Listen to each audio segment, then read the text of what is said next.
What's going on, guys? Welcome to another episode of Andy's History Lessons. I am not in my usual place where I do my videos. I am actually down in Florida at my beach house right now. And I just got back from the beach, actually. But I figured today, in honor of Women's History Month, I would talk about one of the most inspirational female figures in history. And that figure happens to be Joan of Arc. So yes, we're going to be talking about Joan of Arc today.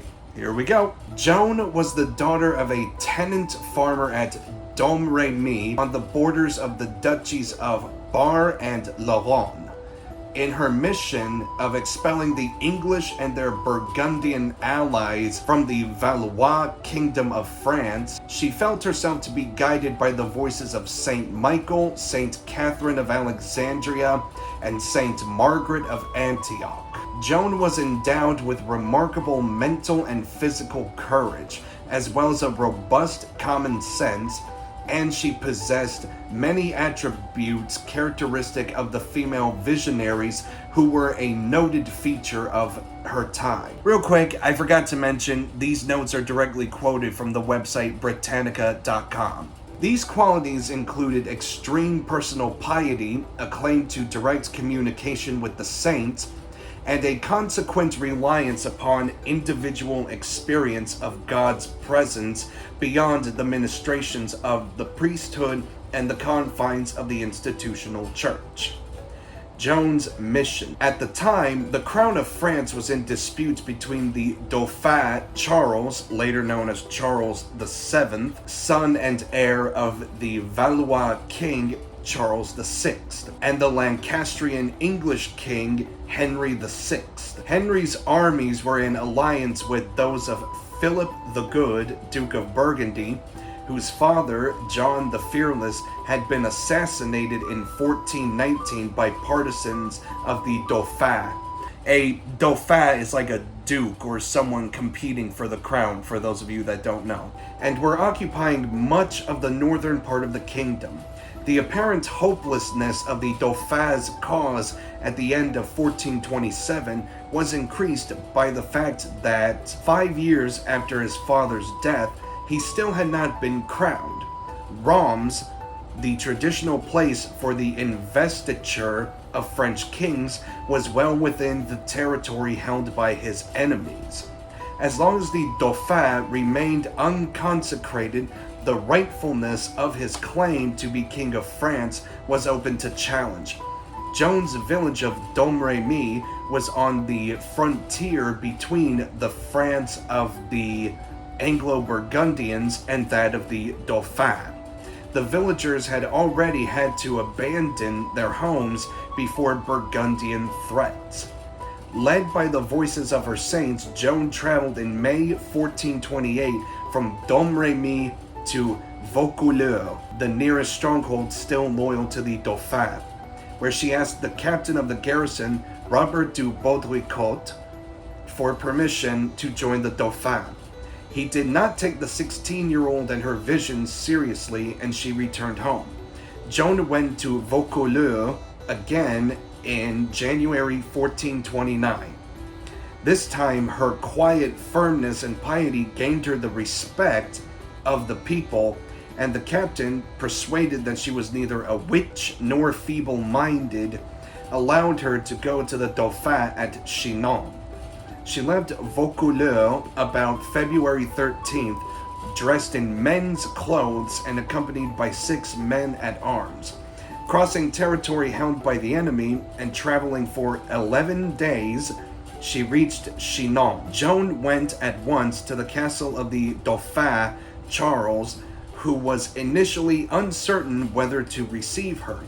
His counselors gave him conflicting advice, but 2 days later he granted her an audience. As a test, Charles hid himself among his courtiers, but Joan quickly detected him. She told him that she wished to go to battle against the English and that she would have him crowned at Rome.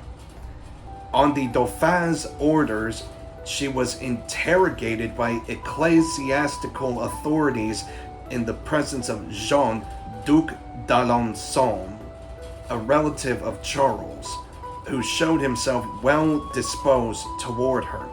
She was then taken to Poitiers for 3 weeks, where she was further questioned by eminent theologians who were allied to the Dauphin's cause.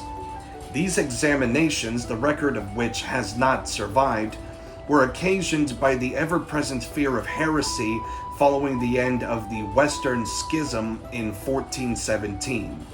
Joan told the ecclesiastics that it was not at Poitiers but at Orleans that she would give proof of her mission, and forthwith, on March 22nd, she dictated letters of defiance to the English. In their report, the churchmen suggested that in view of the desperate situation of Orleans, which had been under English siege for months, the Dauphin would be well advised to make use of her. Joan returned to Chinon. At Tours, during April, the Dauphin provided her with a military household of several men. Jean d'Aulon became her squire, and she was joined by her brothers Jean and Pierre. She had her standard painted with an image of Christ in judgment and a banner made bearing the name of Jesus. When the question of a sword was brought up, she declared that it would be found in the church of Sainte Catherine du Fierbois, and one was in fact discovered there. Action at Orleans. French troops numbering several hundred men were mustered at Blois, and on April 27, 1429, they set out for Orleans. The city, besieged since October 12, 1428, was almost totally surrounded by a ring of English strongholds. When Joan and one of the French commanders, La Hire, entered with supplies on April 29th, she was told that action must be deferred until further reinforcements could be brought in. On the evening of May 4th, when Joan was resting, she suddenly sprang up, apparently inspired, and announced that she must go and attack the English. Arming herself, she hurried to an English fort east of the city, where she discovered an engagement was already taking place. Her arrival roused the French, and they took the fort. The next day, Joan addressed another of her letters of defiance to the English. On the morning of May 6th, she crossed to the south bank of the river and advanced toward another fort. The English immediately evacuated in order to defend a stronger position nearby, but Joan and La Hire attacked them and took it by storm. Very early on May 7th, the French advanced against the fort of Les Tourelles. Joan was wounded but quickly returned to the fighting, and it was thanks in part to her example that the French commanders maintained the attack until the English capitulated. For those of you that don't know what capitulated means, it means they surrendered. Next day, the English were seen retreating, but because it was a Sunday, Joan refused to allow any pursuit. Victories and coronation. Joan left Orleans on May 9th and met Charles at Tours. She urged him to make haste to Rome to be crowned. Though he hesitated because some of his more prudent counselors were advising him to undertake the conquest of Normandy, Joan's importunity ultimately carried the day. It was decided, however, first to clear the English out of the other towns along the Loire River. Joan met her friend, the Duc d'Alençon, who had been made lieutenant general of the French armies, and together they took a town and an important bridge. They next attacked Beaugency, whereupon the English retreated into the castle. Then, despite the opposition of the Dauphin and his advisor Georges de la Trémoille, and despite the reserve of Alençon, Joan received the Constable de Richemont, who was under suspicion at the French court. After making him swear fidelity, she accepted his help, and shortly thereafter the castle of Beaugency was surrendered. The French and English armies came face to face at Patay on June 18, 1429. Joan promised success to the French, saying that Charles would win a greater victory that day than any he had won so far. The victory was indeed complete. The English army was routed, and with it, finally, its reputation of invincibility. Instead of pressing home their advantage by a bold attack upon Paris, Joan and the French commanders turned back to rejoin the Dauphin, who was staying with La Trémoille at Sully-sur-Loire. Again, Joan urged upon Charles the need to go on swiftly to Rome for his coronation. He vacillated, however, and as he meandered through the towns along the Loire, Joan accompanied him and sought to vanquish his hesitancy and prevail over the counselors who advised delay. She was aware of the dangers and difficulties involved but declared them of no account, and finally she won Charles to her view. From Gien, where the army began to assemble, the Dauphin sent out the customary letters of summons to the coronation. Joan wrote 2 letters, one of exhortation to the people of Tournai, always loyal to Charles, the other a challenge to Philip the Good, Duke of Burgundy. She and the Dauphin set out on the march to Rome on June 29th. Before arriving at Troyes, Joan wrote to the inhabitants promising them pardon if they would submit. They countered by sending a friar, the popular preacher Brother Richard, to take stock of her. Although he returned full of enthusiasm for the Maid of Orleans, as she was known, and her mission, the townsfolk decided to remain loyal to the Anglo-Burgundian regime. The Dauphin's council decided that Joan should lead an attack against the town, and the citizens quickly submitted to the next morning's assault.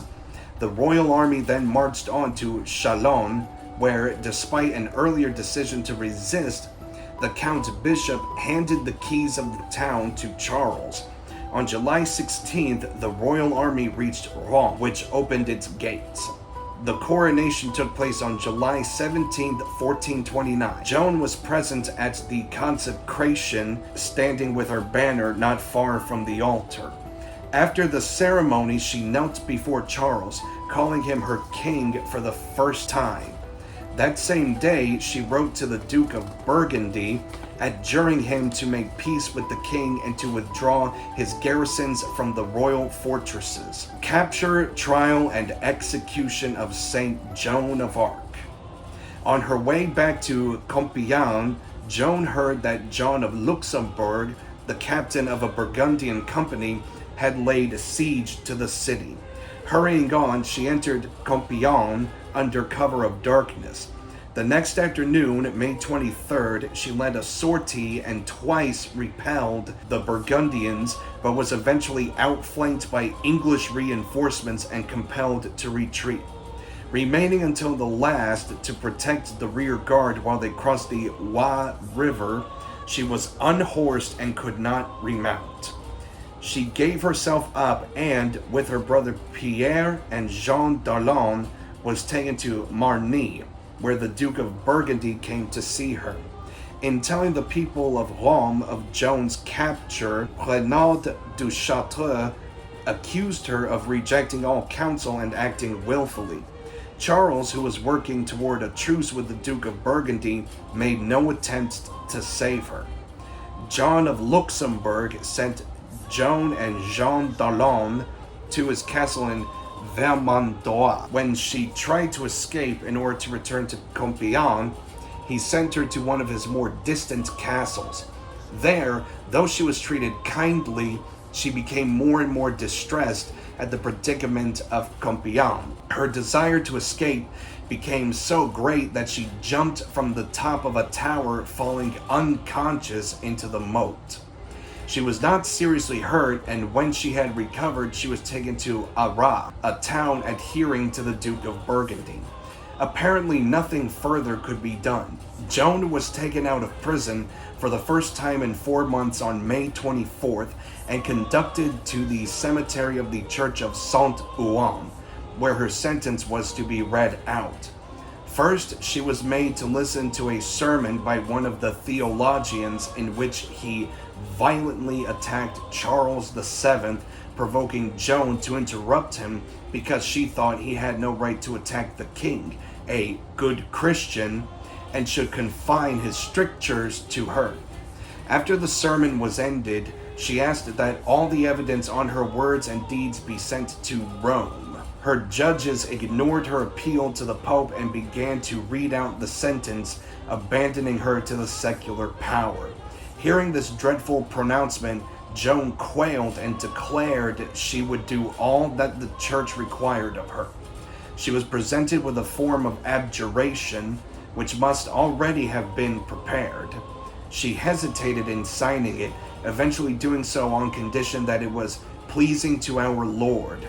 She was then condemned to perpetual imprisonment, or, as some maintain, to incarceration in a place habitually used as a prison. In any case, the judges required her to return to her former prison. The vice inquisitor had ordered Joan to put on women's clothes, and she obeyed. But 2 or 3 days later, when the judges and others visited her and found her again in male attire, she said she had made the change of her own free will, preferring men's clothes.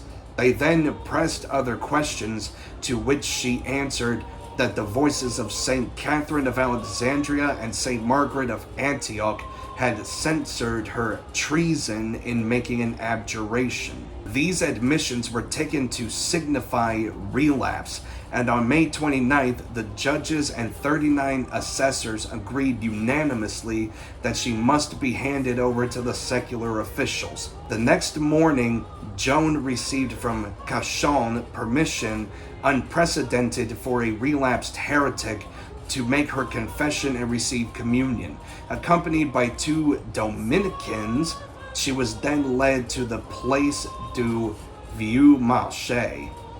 There she endured one more sermon and the sentence abandoning her to the secular arm, that is, to the English and their French collaborators, was read out in the presence of her judges and a great crowd. The executioner seized her, led her to the stake, and lit the pyre, which is where they have the stack of logs and everything that they light on fire. A Dominican consoled Joan, who asked him to hold high a crucifix for her to see and to shout out the assurances of salvation so loudly that she should hear him above the roar of the flames. To the last, she maintained that her voices were sent of God and had not deceived her. According to the rehabilitation proceedings of 1456, few witnesses of her death seemed to have doubted her salvation, and they agreed that she died a faithful Christian. A few days later, the English king and the University of Paris formally published the news of Joan's execution. Almost 20 years afterward, on his entry into Rouen in 1450, Charles VII ordered an inquiry into the trial. 2 years later, the Cardinal Legate Guillaume de Touteville made a much more thorough investigation. Finally, on the order of Pope Calixtus III, following a petition from the Duac family, proceedings were instituted in 1455 to 56 that revoked and annulled the sentence of 1431. Joan was canonized by Pope Benedict the 15th on May 16th, 1920. Her feast day is May 30th. The French Parliament on June 24th, 1920, decreed a yearly national festival in her honor. This is held the second Sunday in May. Okay, merci beaucoup, mes amis. Oui, je parle français. Okay, so that is it. This concludes the episode of Joan of Arc. I hope that you enjoyed the video. I hope you have had a good day, or that you have had a nice day. Please remember to like this video, leave a comment, share it with friends and family, subscribe to my channel, and follow me on Facebook at AndyDeandrea2. And the 2 is written in Roman numerals, so Andy DeAndrea II, like that. Okay, that is it. See you guys next time. Peace out and rock on.